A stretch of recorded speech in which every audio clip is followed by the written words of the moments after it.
Резиде Велиева бала мәхәббәте турында баллады.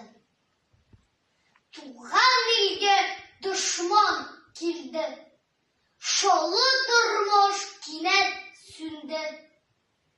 Күн төн яуган бомбалардан ап-ак шәһәр кара көйде. Җимерек иде яшь кыз бала. Куркыныч һәм авыр аңа, сары яфрак кебек йөзе, аңын җуеп ята ана.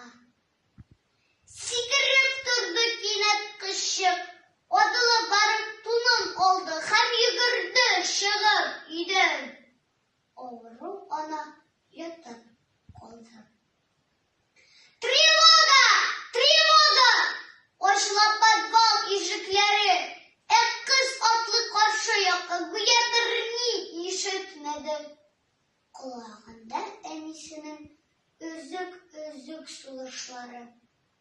Үпкәләмә миңа, әнием, бу йомышны син кушмадың. Аның хәлсез аяклары бөгелеп китә атлаганда, ничә тәүлек булды инде волчык ипи капмаганга. Тик уйлай ул, әниемнең кыл өстендә гомеркәе.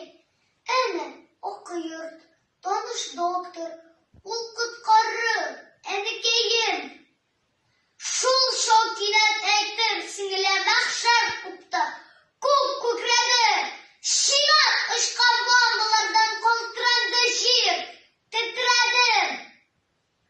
Өзелеп төшкән чәчәк төсле кышык бөгелеп җиргә ауды. Ак ефәктәй бөдрә чәчләр кан эчендә тузгып калды. Тик бер кулы талпынды да, кайрылган канат төсле хәлсезләнеп, әкрен генә салкын ташка инеп төште. Әнием! Бөдрә башын чалкан ташлап, кан эчендә бала ята. Уялгандай бу мәхшәрдән